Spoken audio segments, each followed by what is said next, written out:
الف لام میم صاد۔ اے نبی، یہ کتاب جو تم پر نازل ہوئی ہے اس سے تمہیں تنگ دل نہیں ہونا چاہیے۔ یہ نازل اس لیے ہوئی ہے کہ تم اس کے ذریعے سے لوگوں کو ڈر سناؤ، اور یہ ایمان والوں کے لیے نصیحت ہے۔ لوگوں، جو کتاب تم پر تمہارے پروردگار کے ہاں سے نازل ہوئی ہے اس کی پیروی کرو، اور اس کے سوا اور رفیقوں کی پیروی نہ کرو، اور تم کم ہی نصیحت قبول کرتے ہو۔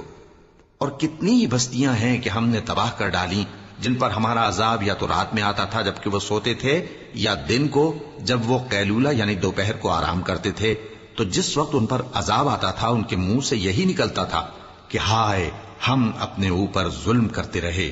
تو جن لوگوں کی طرف پیغمبر بھیجے گئے ہم ان سے بھی پرسش کریں گے اور پیغمبروں سے بھی پوچھیں گے، پھر اپنے علم سے ان کے حالات بیان کریں گے، اور ہم کہیں غائب تو نہیں تھے۔ اور اس روز اعمال کا تلنا برحق ہے، تو جن لوگوں کی تولیں بھاری ہوں گی وہ تو کامیاب ہیں، اور جن کی تولیں ہلکی ہوں گی تو یہی لوگ ہیں جنہوں نے اپنے آپ کو خسارے میں ڈالا، اس لیے کہ ہماری آیتوں کے بارے میں بے انصافی کرتے تھے۔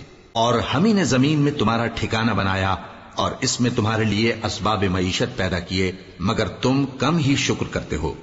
اور ہم ہی نے تم کو ابتدا میں مٹی سے پیدا کیا، پھر تمہاری شکل و صورت بنائی، پھر فرشتوں کو حکم دیا کہ آدم کے آگے سجدہ کرو، تو سب نے سجدہ کیا لیکن ابلیس کہ وہ سجدہ کرنے والوں میں شامل نہ ہوا۔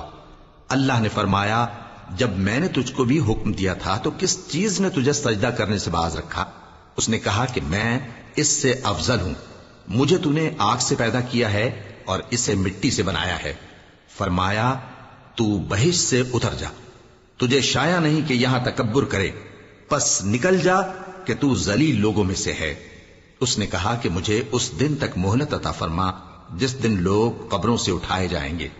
فرمایا، اچھا، تجھ کو مہلت دی جاتی ہے۔